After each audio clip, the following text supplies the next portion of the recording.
5월 31일 주일 예배에 나오시는 여러분 환영하고 축복합니다.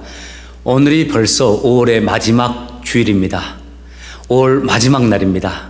5월 하나님 앞에 예배자로 서서 마감했으면 합니다. 우리 모두 함께 성령의 열매를 하나님께 간구하면서 예배 가운데 나가겠습니다. 오직 성령의 열매는 사랑과 희락과 화평과 오래 참음과 자비와 양성과 충성과 온유와 절제니. 아멘. 찬송가 28장 복의 근원 강림하사 찬양하며 예배 가운데로 나가겠습니다.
내 영혼아 여호와를 송축하라. 내 속에 있는 것들아 다 그 성호를 송축하라. 내 영혼아 여호와를 송축하며 그 모든 은택을 잊지 말지어다. 저가 내 모든 죄악을 사하시며 내 모든 병을 고치시며 내 생명을 파멸에서 구속하시고 인자와 궁일로 관을 씌우시며 좋은 것으로 내 소원을 만족케 하사 내 청춘으로 독수리같이 새롭게 하시는도다. 여호와는 자비로우시며 은혜로우시며 노하기를 더디하시며 그 인자하심이 풍성하심이로다. 아비가 자식을 불쌍히 여김같이 여호와께서 자기를 경외하는 자를 불쌍히 여기시느니라. 우리의 삶의 소망 되신 아버지 하나님, 사랑하는 주찬양 가족 한 사람 한 사람을 지난 한 주간에도 주의 품에 안으셔서 안전하게 지켜주시고, 오늘 주의 날 맞이하여 저희들이 주의 이름을 부르며 주의 은혜의 보좌 앞에 나아가 주님 앞에 예배드릴 수 있는 은혜를 허락하여 주심을 감사를 드립니다. 저희들이 오늘 이 시간에도 가정에서 각자의 초소에서 예배를 드리지만 저희들의 마음을 온전히 주장하사 온 마음과 뜻과 정성을 다해 주 앞에 예배자로 나가게 하시고, 주님의 도우심과 은혜가 필요한 저희들에게 오늘도 이 예배에 임하여 주셔서 각 사람에게 필요한 은혜와 긍휼과 사랑을 베풀어 주셔서 오늘도 저희들 모두가 새롭게 하시는 주의 큰 은총을 경험하게 하여 주시옵소서. 감사하며 예수님의 이름으로 기도합니다. 아멘. 우리 모두 함께 신앙을 고백하겠습니다. 전능하사 천지를 만드신 하나님 아버지를 내가 믿사오며 그 외아들 우리 주 예수 그리스도를 믿사오니 이는 성령으로 잉태하사 동정녀 마리아에게 나시고 본디오 빌라도에게 고난을 받으사 십자가에 못 박혀 죽으시고 장사한 지 사흘 만에 죽은 자 가운데서 다시 살아나시며 하늘에 오르사 전능하신 하나님 우편에 앉아 계시다가 저리로서 산자와 죽은 자를 심판으로 오시리라. 성령을 믿사오며 거룩한 공회와 성도가 서로 교통하는 것과 죄를 사여 주시는 것과 몸이 다시 사는 것과 영원히 사는 것을 믿사옵나이다. 아멘. 우리 다 같이 자리에서 일어나셔서 주 품에 우리를 안으셔서 찬양하도록 하겠습니다.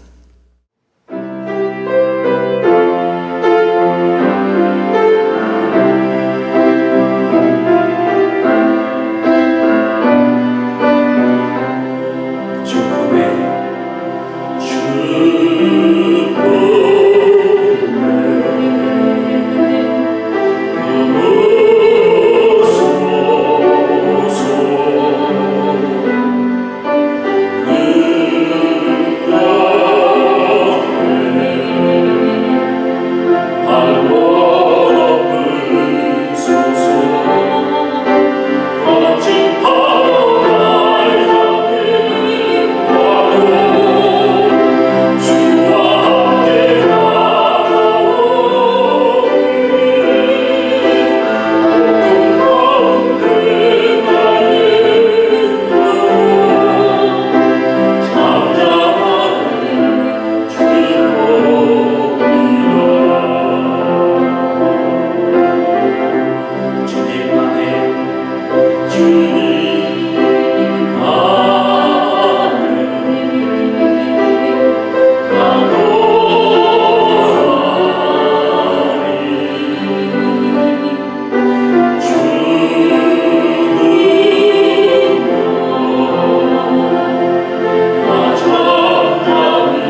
거룩하시고 영원하신 하나님, 신실하신 하나님을 찬양합니다.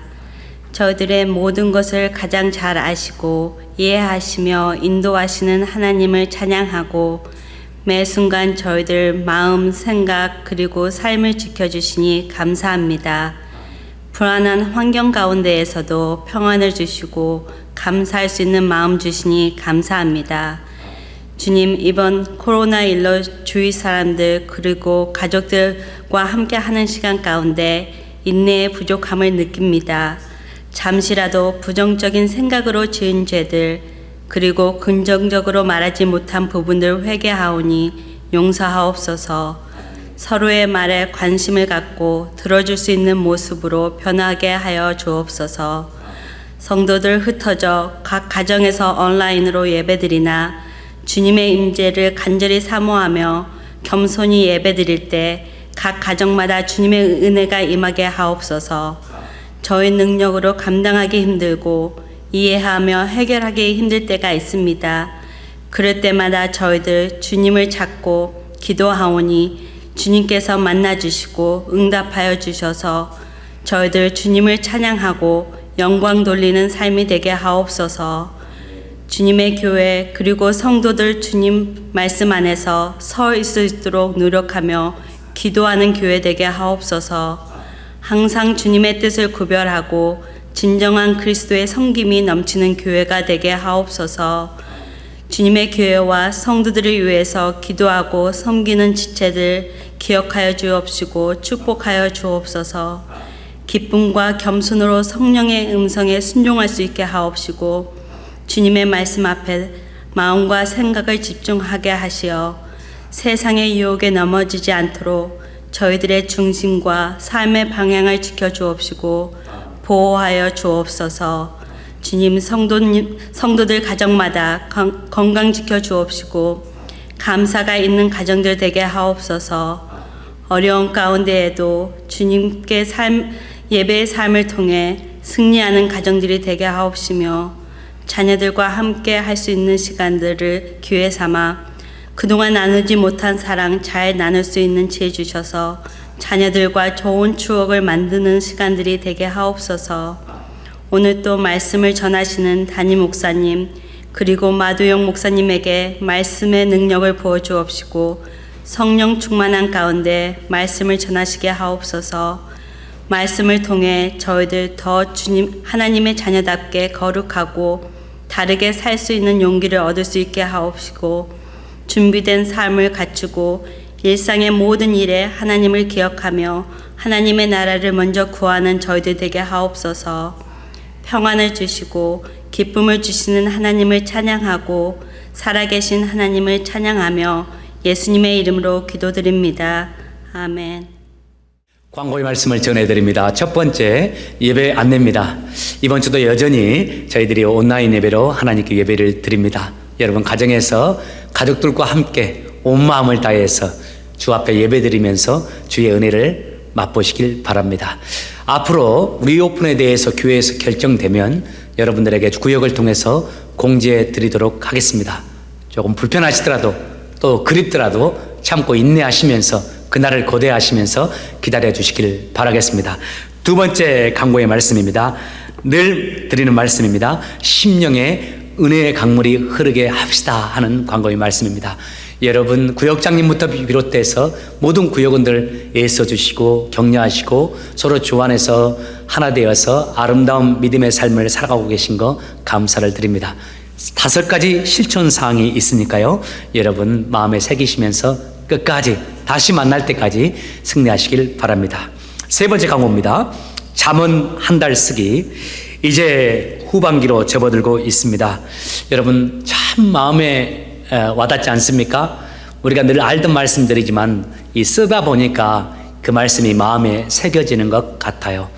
여러분 지속적으로 진행해 주시고 혹여라도 아직까지 시작하지 못했던 분들, 시작했다가 중단하신 분들 다시 시작해 주시길 바랍니다. 주 안에서 말씀으로 하나 되길 바라고 이 잠언을 통해서 우리들이 이 어려운 시기에 더 주님이 원하시는 사람으로 아름답게 세워지는 그런 기회가 되길 바랍니다. 네 번째 광고입니다. 헌금 안내입니다. 다른 교회들 목사님들과 말씀을 나눠보는데 경제적인 어려움이 있더라고요. 헌금도 줄어들고.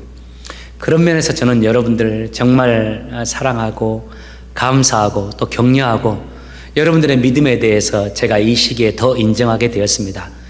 사실은 물질 있는 곳에 마음이 있지 않습니까? 저희 교회에 헌금 줄어들지 않았다고 생각해요. 아니 어쩌면 더 좋아진 측면도 있습니다. 여러분들 어려움 중에서도 주님의 나라를 위해서 주님의 교회를 먼저 생각하시면서 헌신해 주시고 애써 주신 거 감사합니다. 하나님께서 여러분 그 마음 아십니다.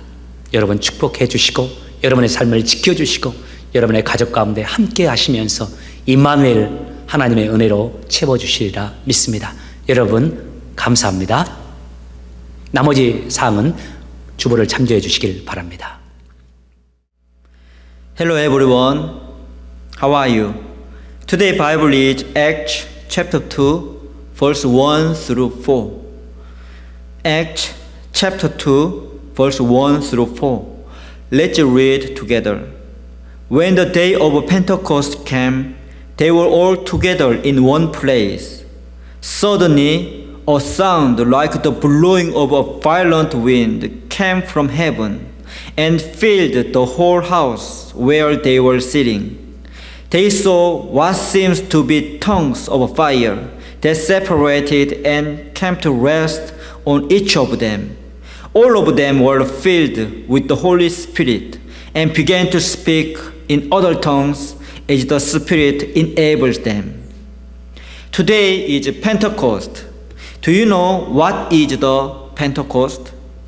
It's so important to know the day as a Christian. So today, let's see what happened on the day and let's see what we should do. At first, let's see what day is the Pentecost. We can see the day through today's Bible. Look at verse 1. When the day of Pentecost came, they were all together in one place. In this verse, we can know that they were all together in one place. What did they do? Why were they all together?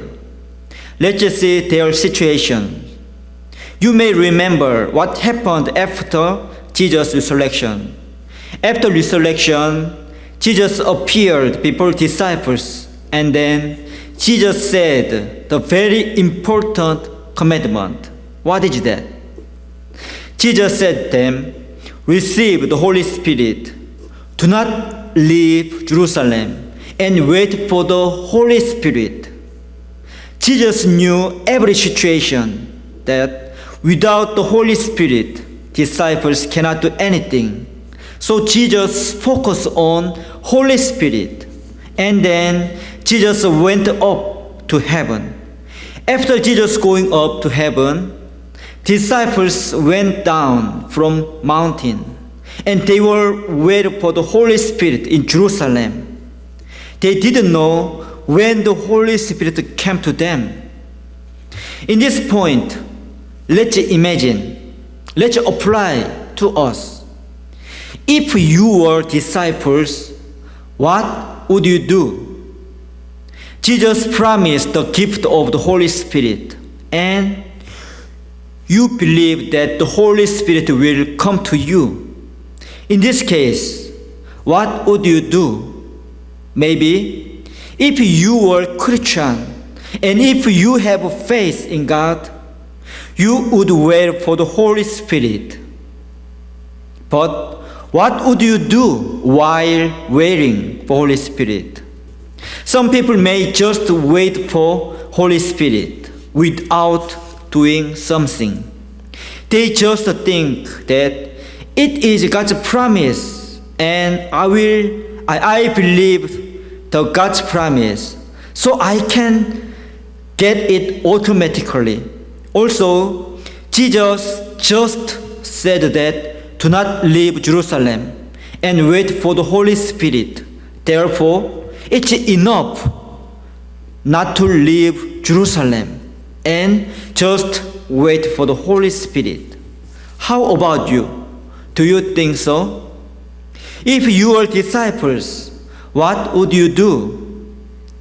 Let's see an action of disciples.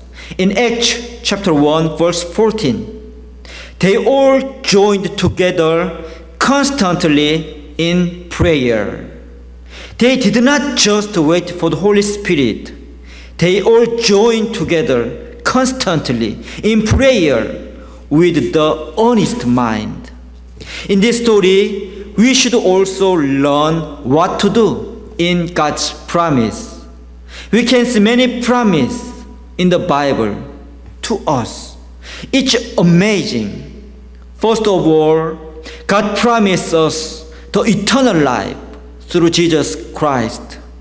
It will happen to us if we believe in Jesus Christ. Definitely, God will give the blessing to us. Do you believe that?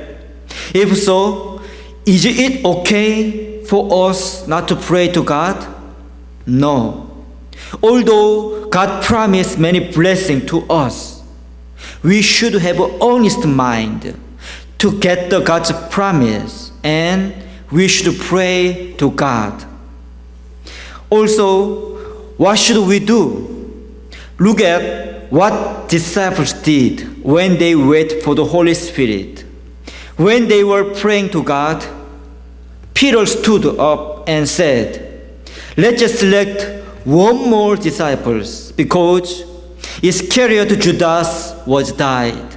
So they had added one more apostles. What did they do? They had prepared for their mission. Although the Holy Spirit did not come to them yet, they had prepared for their missions. Jesus said to them in Acts chapter 1, verse 8, "But you will receive power when the Holy Spirit comes on you, and you will be my witnesses in Jerusalem, in all Judea and Samaria, and to the ends of the earth."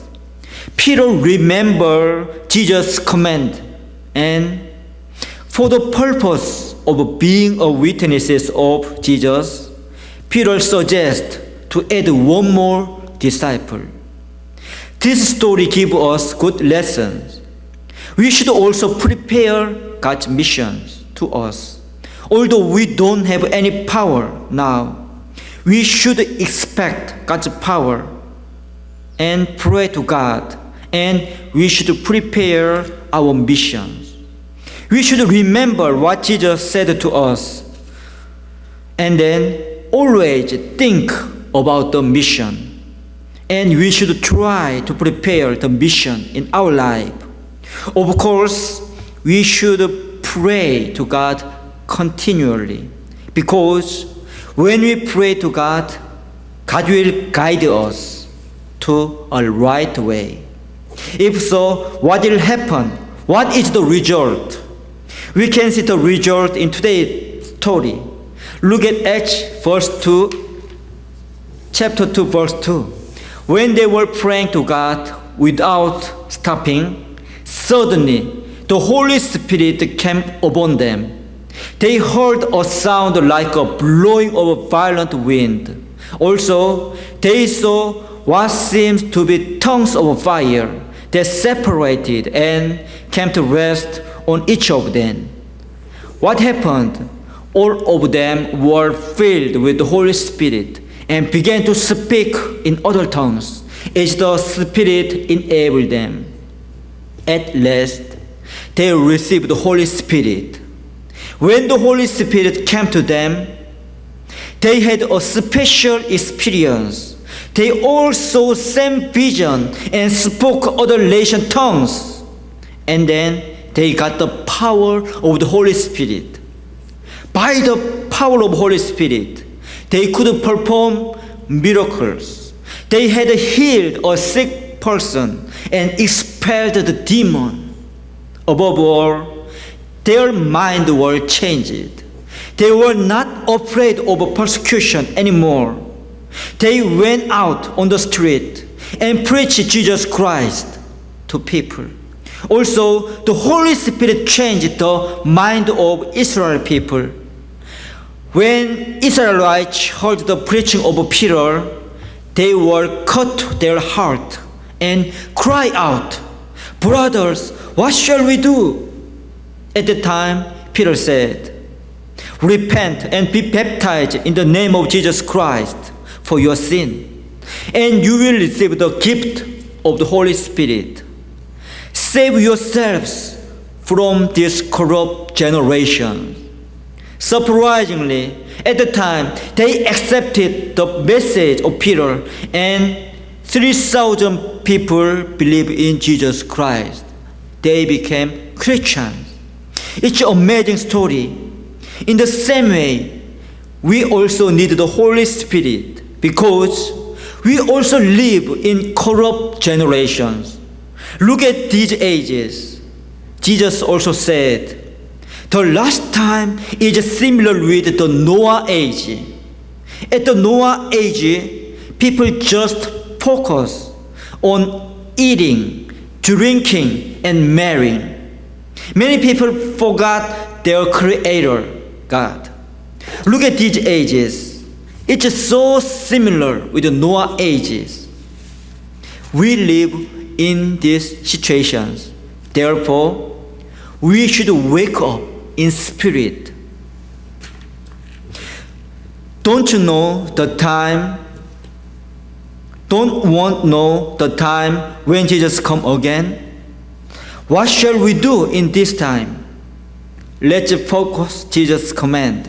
Jesus said, "Do not focus on the time of the last day. You just focus on receiving the Holy Spirit. You must be my witnesses. Therefore, let's focus on these things. Let's wait for God's blessing and promise. Especially, let's be filled with the Holy Spirit. Not just by waiting for the Holy Spirit, but by praying in honest mind, by remembering the Jesus command, and by preparing our missions." Today, we look at what happened at the day of Pentecost, and we have a good lessons what to do in these ages. Always let's follow to Jesus' commandment, and then let's live in Holy Spirit. 하나님의 말씀 전해주신 마다영 목사님 감사합니다. 이번에는 한원권을 위해서 제가 하나님의 말씀을 여러분들에게 전해드리도록 하겠습니다. 오늘 우리에게 주시는 하나님의 말씀 잠언 15장 11절 말씀, 그리고 잠언 15장 16절에서 17절까지의 말씀입니다. 11절은 제가 먼저 읽도록 하겠습니다. 잠언 15장 11절 말씀, 무덤과 사망도 여호와 앞에는 환히 드러난다. 하물며 여호와께서 사람의 마음을 어찌 모르시겠는가. 자, 16절, 17절은 같이 읽도록 하겠습니다. 16절입니다. 시작. 재물이 없어도 여호와를 모신 삶이 많은 재산을 갖고 있으면서 문제가 많은 것보다 낫다. 채소만 먹어도 서로 사랑하는 것이 쇠고기로 잔치하면서 싸우는 것보다 낫다. 아멘. 유대인들의 삶의 교훈서인 탈무드에 나오는 한 이야기 소개하면서 말씀 시작하고자 합니다. 어린 개 한 마리가 어느 날 자신의 꼬리를 보고 인생의 목표를 발견했어요. 자신의 꼬리에 행복이 있다는 사실을 알게 되었습니다. 그리고 그 꼬리를 잡기 위해서 애쓰고 노력하게 되었습니다. 그런데 여러분 예상하시다시피 자신의 꼬리가 잡힙니까? 잡힐 듯 잡힐 듯 하긴 하는데 안 잡힙니다. 그렇게 노력하는데도, 그렇게 힘쓰고 애쓰는데도 돌아보면 제자리고 그저 빙빙 돌고 있을 뿐입니다. 헛수고일 뿐이죠. 이 탈무드를 통해서 전해주는 교훈이 뭘까요? 바로 이거죠.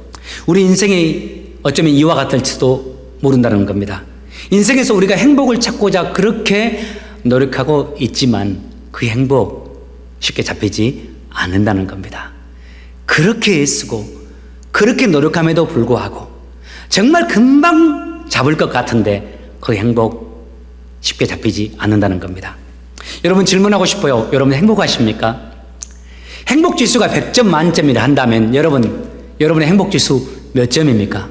또 한 가지 질문할까요? 여러분 5년 뒤에 10년 뒤에 여러분 지금보다 행복할 수 있습니까? 여러분이 공감하시겠지만 이 질문에 대해서 네, 저는 행복합니다. 저는 5년 뒤에 10년 뒤에 지금보다 훨씬 행복할 겁니다. 라고 말할 수 있는 사람은 거의 없을 거예요. 요한 볼프강 본 괴테라는 분 여러분 아실 겁니다. 유명한 소설 젊은 베르트의 슬픔, 그리고 여러분 그 중에 한두 번 읽어보셨을 거라고 생각되는데 파우스트라는 책을 지은 사람입니다. 그분이 최고의 문학가요, 그때 당시 사상가, 철학가이기도 했습니다. 그런데 그분이 75세가 되었을 때에 다른 사람들 앞에서 그분이 이런 말을 했어요. 내가 지금까지 75년을 살면서 정말 행복했던 순간은 불과 4주간 밖에 안 됩니다. 나머지 시간은 일하느라 분주했고 일하느라 피곤하고 괴로워하면서 살았던 것 뿐입니다. 오늘날의 우리의 삶이 어떠합니까? 나는 행복한 사람입니다. 나는 지금 행복한 사람입니다. 라고 말하는 사람이 많지 않잖아요. 행복해지기 위해서 그렇게 노력하고 있음에도 말입니다. 여러분, 그런데 그 이유가 뭘까요? 왜 우리는 행복을 그렇게 강구하고 행복하기 위해서 노력함에도 불구하고 행복하지 않을까요? 여러 이유가 있겠지만 동서고금을 막론하고 가장 큰 이유가 바로 이거라 할 수 있습니다. 우리가 행복이라고 생각하는 그 행복이 우리의 소유, 우리의 성취, 우리의 재물과 관련되어 있기 때문입니다. 은연중에 이 소유, 성취, 이 재물이 우리의 행복감을 좌우하고 있기 때문에 그렇습니다. 오늘 잠언 15장 16절에 대해서 행복의 삶과 관계에서 우리 주님이 이렇게 말씀해요. 재물이 없어도 여호와를 모신 삶이 많은 재산을 갖고 있으면서 문제가 많은 것보다 낫다고요. 참 좋은 번역이기도 하는데 원본하고는 조금 달라요. 개역개정이 참 잘 번역하고 있습니다. 가산이 적어도 여호와를 경외하는 것이 크게 부하고 번뇌하는 것보다 나으니라. 오늘 본문을 통해서 주님이 주시는 말씀 이거죠. 부가, 우리의 소유가 우리의 행복을 보장해 줄 수는 없다라는 말씀입니다. 이야기 하나 또 소개해 드리겠습니다. 이 이야기는 한국에서 오래 살았던 분들은 다 아실 만한 이야기인데 미국에 오래전에 건너와서 사셨던 분들이 있을 것 같아서 이 이야기 하나 전해드리겠습니다. 누구든지 이분 성명, 이름만 대면 다 알만한 재벌가입니다. 이 재벌가 아내가 행사를 마치고 난 후 한 기자가 그 아내에게 물었어요. 사모님 행복하시죠? 돈도 많고 또 사장님과 두 분이 사이도 좋으니까 행복하시죠? 그때 그 재벌가의 아내가 이렇게 말했다고 했죠. 네, 그런데 가끔 행복합니다. 그때 기자가 깜짝 놀라면서 가끔이요? 그렇지 않은 때가 더 많다는 이야기입니까? 이렇게 질문하니까 그 재벌가의 아내가 이런 말을 했다고 합니다. 네, 저는 솔직히 이런 생각을 종종 합니다. 망해버려라. 완전히 이 사업 망해버려라. 쫄딱 망해버려라. 그러면서 그 이유를 이렇게 설명했어요. 과거에 우리 사업이 이렇게 크지 않았을 때, 우리가 크게 부유하지 않았을 때는 우리 두 사람이 함께 서로 사랑을 나누면서 서로 사랑을 속삭이고 우리 아이들과 함께 식탁에 모여서 함께 대화를 나누면서 사랑을 나눌 때가 많았는데 지금은 일주일에 단 하루라도 일찍 식탁에 앉아서 서로 사랑을 나누는 그런 시간 갖기가 힘듭니다. 이게 무슨 인생이겠습니까? 이게 무슨 행복한 인생이라고 말할 수 있겠어요? 이번의 이야기가 우리에게 주는 교훈이 이거죠. 우리의 소유, 우리의 물질이 행복하는 데 도움은 될 수는 있겠지만 우리의 소유가 우리의 행복을 보장해 주지는 않습니다. 심지어는 우리의 소유가 우리의 행복을 빼앗아 버릴 수도 있고 깨뜨려 버릴 수도 있다라는 말입니다. 이것은 우리 주변에서 이미 우리가 많이 보았던 바일 겁니다. 우리 주님께서 이 말씀을 하시는 겁니다. 많은 재물을 가졌다고 해서 행복한 것이 아니라는 겁니다. 그래서 행복하기 위해서 많은 재물을 갖기 위해서 그렇게 애쓰지 말라는 겁니다. 정말 그리스도인으로서 행복하기를 원한다면 이런 사람이 되라고 우리에게 말씀합니다. 다시 16절입니다. 재물이 없어도 여호와를 모신 삶, 가산이 적어도 여호와를 경외하는 삶. 행복의 비결이 이겁니다. 여호와를 경외하며 사는 삶을 사는 겁니다. 제가 여기서 아주 중요한 단어, 여러분과 꼭 나누고 싶은 단어, 저와 여러분이 마음에 꼭 담았으면 하는 단어 소개하고 싶어요. 바로 경외라는 단어입니다. 이 경외라는 단어가 히브리어로 이르바라는 단어예요. 우리 한국말로는 경외라고 번역을 했고 영어에서는 fear, 두려움으로 번역을 했는데요. 사실 이 히브리어 이르바라는 단어는 한 단어로 번역하기에, 한 단어로 표현하기에는 좀 어려운 단어입니다. 복합적인 의미를 가지고 있거든요. 두 가지 의미를 가지고 있어요. 사랑이라는 단어 의미와 두려움이라는 의미입니다. 영어에서는 이 두려움에 집중해서 fear이라고 번역을 했는데요. 일반적으로 사랑 그리고 두려움하면 상반된 의미지 않습니까? 잘 어울리지 않아요. 그런데 건강한 신앙은 하나님이 우리를 믿고 따르라 하시면서 나에 대해서 이런 신앙인이 되어라 하시면서 우리에게 제시하신 신앙은 이겁니다. 나를 사랑하고 나를 두려워하라는 겁니다.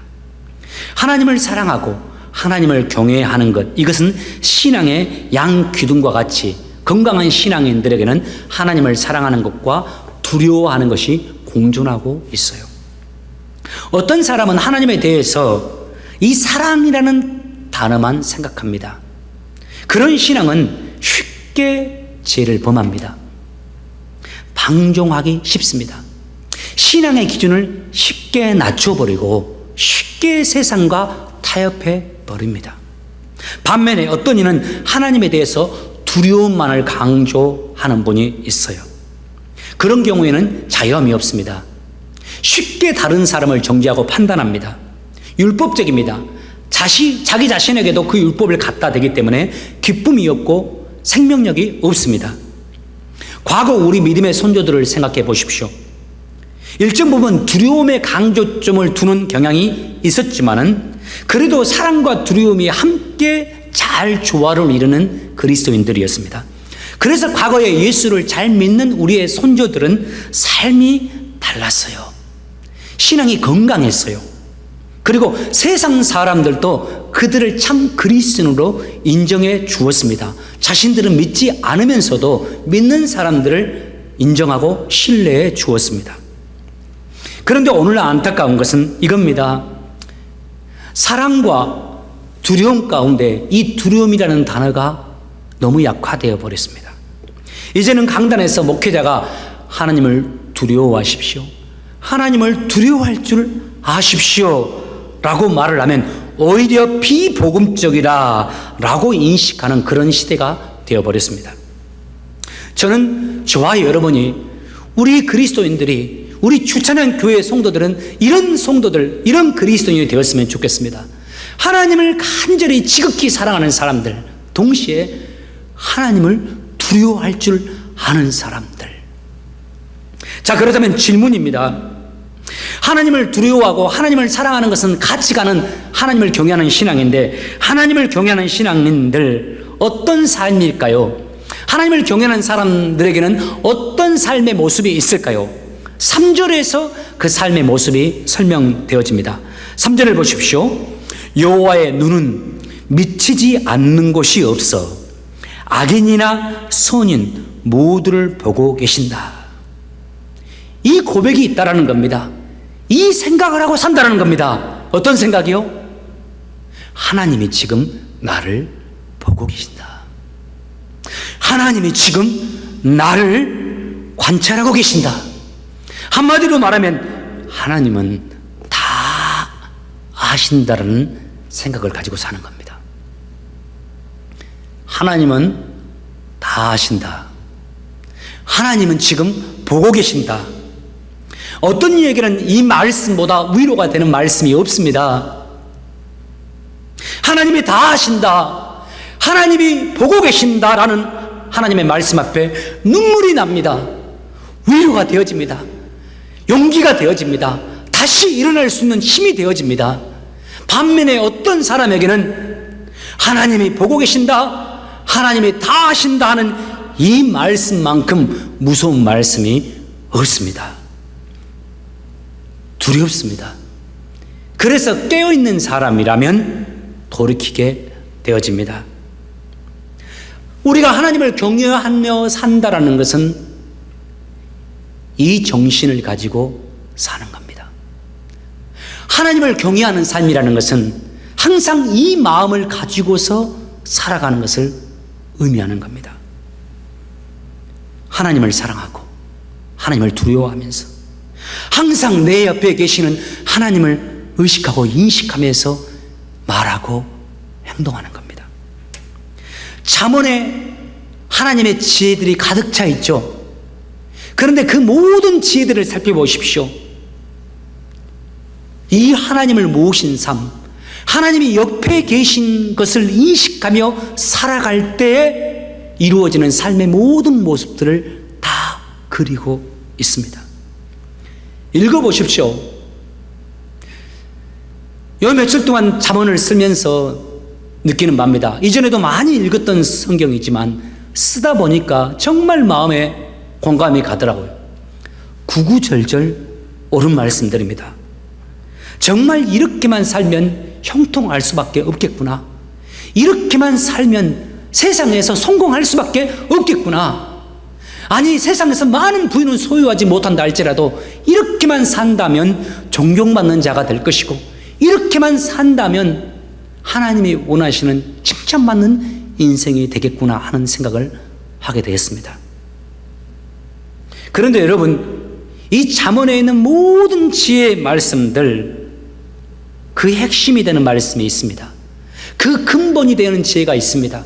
모든 지혜를 아우르고 이 한 지혜를 통해서 다른 지혜들이 다 따라오게 되는 한 가지 지혜가 있어요. 뭡니까? 어떤 지혜입니까? 잠언 9장 10절에 나오는 지혜입니다. 우리가 다 아는 말씀입니다. 여호와를 경외하는 것이 지혜의 근본이요 라고 했어요. 여호와를 경외하는 사람, 그 사람에게는 모든 지혜가 따라오게 된다라는 말씀입니다. 하나님을 경외하는 사람들은 어떻게 살죠? 누군가 내게 이렇게 하세요, 이렇게 하지 마세요, 하지 않아도 잘 삽니다. 잠언에 나오는 말씀대로 살라고 누가 압박을 가하지 않아도 스스로 잠언에 나오는 말씀대로 살게 되고, 그렇게 살기 위해서 애를 쓰게 됩니다. 누군가 내게 많은 돈을 주고 나쁜 일을 하라고 해도 그 나쁜 일을 못합니다. 누군가 내게 큰 돈을 주면서 성공을 보장해 주면서 옳지 않은 일을 같이 하자고 해도 그 일에 같이 할 수가 없습니다. 왜 그렇습니까? 하나님 때문에 그렇습니다. 그 일은 하나님이 기뻐하는 일이 아니니까. 내가 가장 사랑하고 내가 가장 존경하는 하나님이 원하는 일이 아닌 것을 알기 때문입니다. 하나님 무서운 줄 아니까, 하나님이 지금 다 보고 계신 줄을 아니까 그래요. 요즘 여러분 아이들과 함께 지내고 있지 않습니까? 여러분, 우리 아이들과 양육하면서 아이들 양육하면서 무엇을 아이들에게 최선을 다해 양육하고 가르치고자 합니까? 우리 아이들을 양육함에 있어서 무엇이 가장 중요할까요? 저는 이거라고 생각해요. 하나님을 경외하는 아이들로 키우고 가르쳐주고 유도해 주는 겁니다. 아이들이 하나님을 지극히 사랑하는 아이가 되도록, 그와 동시에 하나님 무서운 줄 아는 아이가 되도록 그 아이를 가르치는 겁니다. 우리가 아이들을 가르치면서 이런 말 많이 하잖아요. 거짓말 하지 말고 진실해라. 좋은 친구 사귀어라. 게으르지 말고 성실해라. 욕하지 말아라. 마약에 손대지 말아라. 남자친구, 여자친구 쉽게 만나서 쉽게 자지 말아라. 부모에게 효도해라. 죄를 성수해라. 반드시 이런 거 가르쳐야 합니다. 그렇지 못함에도 불구하고 그냥 부모로서 침묵하는 것은 부모의 의무를 다하지 않는 겁니다. 아이들을 잘못했을 때는 훈계하고 책망하고 가르치는 것은 부모의 의무입니다. 그런데 여러분 어떻습니까? 그렇게 우리가 훈계하고 가르친다고 해서 원하는 결과가 나옵니까? 잘 됩니까? 뜻대로 됩니까? 아니지 않습니까? 때로는 반대가 되기도 합니다. 아이들이 반발심을 가지게 되고 더 잘못되어 가는 경우도 나오잖아요. 자녀 교육 참 힘듭니다. 저도 두 아이가 지금 있고 어느 정도 이 아이들이 컸음에도 불구하고 자녀 교육 정말 쉽지 않습니다. 그런데 이 아이들이 이렇게 되면 만사 오케이입니다. 이 아이들이 이런 사람만 되면 끝납니다. 아이들이 하나님을 경외하는 아이들이 되면 끝납니다. 진실로 아이들이 하나님을 경외하는 아이들, 예수님을 경외하는 아이들이 되면은 그 아이들 다 잘 되게 됩니다. 우리가 구구절절 이렇게 해라 저렇게 해라 말하지 않아도 아이들 멋진 아이들로 살아갑니다. 부모된 우리가 거짓말을 필요에 따라서 부모로서 거짓말을 같이 하자고 해도 아이들 거짓말 하지 않습니다. 저절로 겸손할 수 있고 저절로 아이들이 절제하게 됩니다. 음료에게 빠지지 않습니다. 마약에 빠질까 이상한 문화에 빠질까 걱정하지 않아도 됩니다. 이 아이들 바르게 살기 위해서 잘 살기 위해서 똑바로 살기 위해서 노력하게 됩니다. 그런 아이들 인생이 어떻게 되겠습니까? 잘 될 수밖에 없습니다. 세상에 큰 부를 가지고 큰 명예를 가진 사람은 되지 못한다 할지라도 정말 하나님의 사람으로서 아름답게 살 것이고 결코 세상 사람들 앞에 손가락질 받는 그런 인생 되지 않고 부모의 마음에 근심을 주는 그런 인생 아니 될 겁니다. 다 자기 나름대로 역할을 감당하면서 하나님이 맡기신 자기의 소명을 잘 감당하는 인생을 살아가는 아이들이 될 것입니다. 그 아이들의 인생 행복할 수밖에 없을 거예요. 그리고 그런 아이들이 만나서 이루는 가정 행복할 수밖에 없죠. 그리고 그 가정에서 자라는 그 아이들 자연스럽게 안정감 속에서 하나님이 원하시는 사람들로 성장할 수밖에 없을 겁니다. 다시 서론으로 돌아가서 앞에서 소개했던 탈무드의 이야기 여러분 이어서 소개하고자 합니다. 그 어린 개가 며칠을 꼬리를 잡으려고 예의를 썼습니다. 그러다가 탈이 났어요. 결국 쓰러지고 말았습니다. 그런데 그 모습을 보고 있었던 그 어머니가 다가가서 이런 말을 했어요. 그 어머니 개가 애야 그 행복이라는 그 꼬리는 네가 잡으려고 해서 잡아지는 것이 아니란다.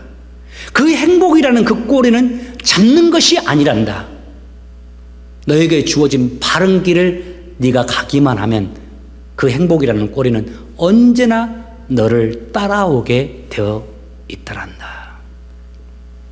사랑하는 성도 여러분, 우리가 하나님께서 원하시는 삶을 살고자 노력할 때 진실로 하나님을 사랑하고 하나님을 두려워하면서 하나님을 경외하는 삶을 살아갈 때 하나님께서 우리를 위해서 어떻게 하시겠습니까?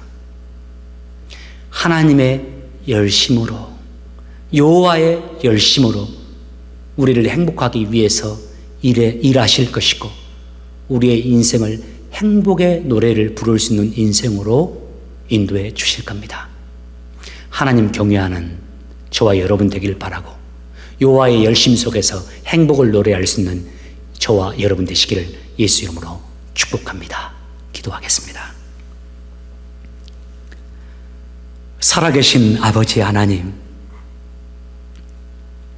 하나님의 은혜도 알고 예수님의 십자가의 은혜도 알아 그 암과 믿음을 통해서 구원받은 저희들,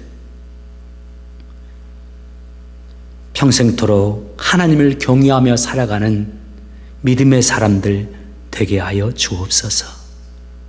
우리의 삶 속에서 하나님을 사랑하고 하나님을 두려워하면서 살아가는 우리의 삶의 모습들이 나타나게 하시고, 그런 하나님을 경외하는 우리의 삶 속을 주님께서 간섭하셔서 행복하게 하시고 열매 맺게 하시며 행복의 노래를 부를 수 있는 그런 인생 주인공들 되도록 주여 우리 가운데 역사하여 주시옵소서. 감사하며 예수님의 이름으로 기도합니다. 아멘. 우리 모두 함께 자리에서 일어나셔서 찬양하면서 준비하신 물질 우리 하나님께 감사함으로 드리도록 하겠습니다.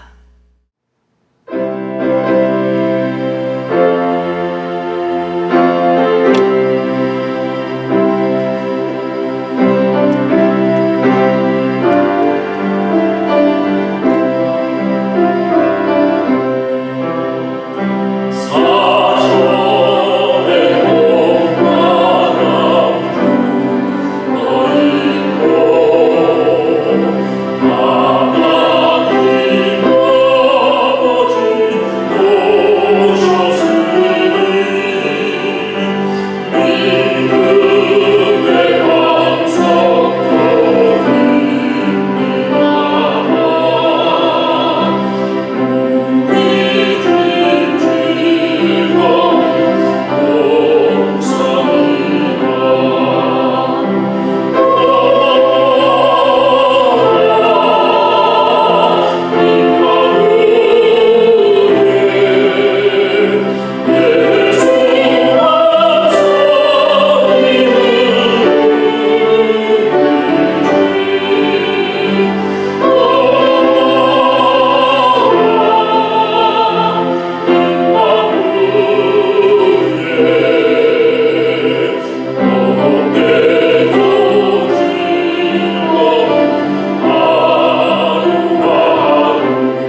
내 손에 주어진 모든 것이 하나님으로부터 말미암았음을 고백하면서 그 믿음의 고백, 주님이 주신 물질의 10분의 1을 따로 떼어 주 앞에 드리는 영혼들이 있습니다. 주여, 그들의 믿음의 고백대로 그들의 삶 가운데 역사하여 주셔서 형통케 하시고 새롭게 하시고 힘있게 하시고 승리케 하시는 하나님의 은혜를 그들에게 허락하여 주시옵소서. 하나님께서 내 삶에 베풀어 주신 일들에 대하여 감사하며 그 감사의 제목으로 하나님께 물질을 드리는 성도들 있습니다.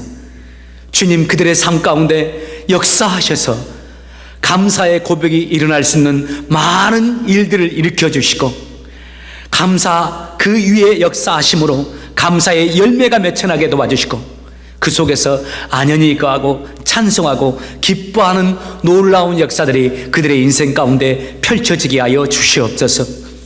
주님을 사랑하고 하나님의 교회를 사랑하며 여러 가지 제목으로 주께 물질을 내어놓는 성도들의 손길이 있습니다.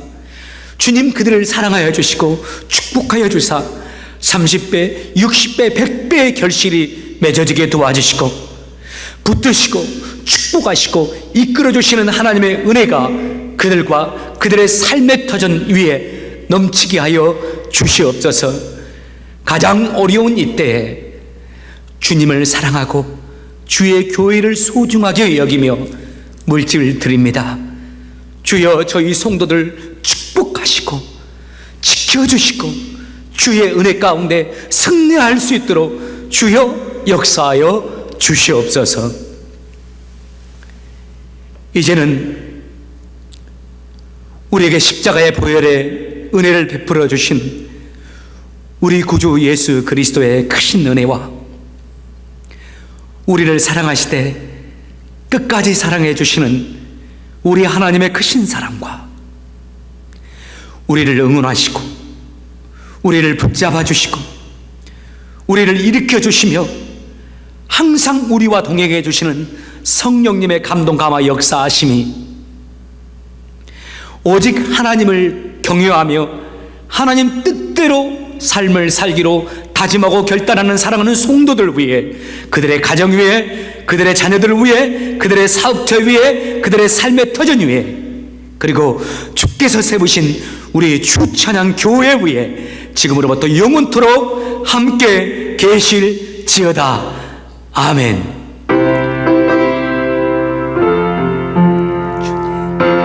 축복하옵소서.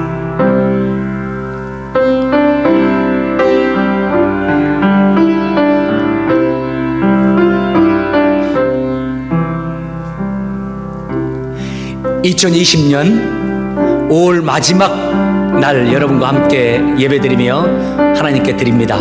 여러분, 남은 시간 주 안에서 승리하시고 새롭게 시작되는 한 주간 6월 첫날부터 승리의 노래를 부르시며 주 안에서 강건하시길 바랍니다. 다음 주 이 시간에 뵙도록 하겠습니다. 여러분 사랑하고 축복합니다. 감사합니다. 승리하시기 바랍니다.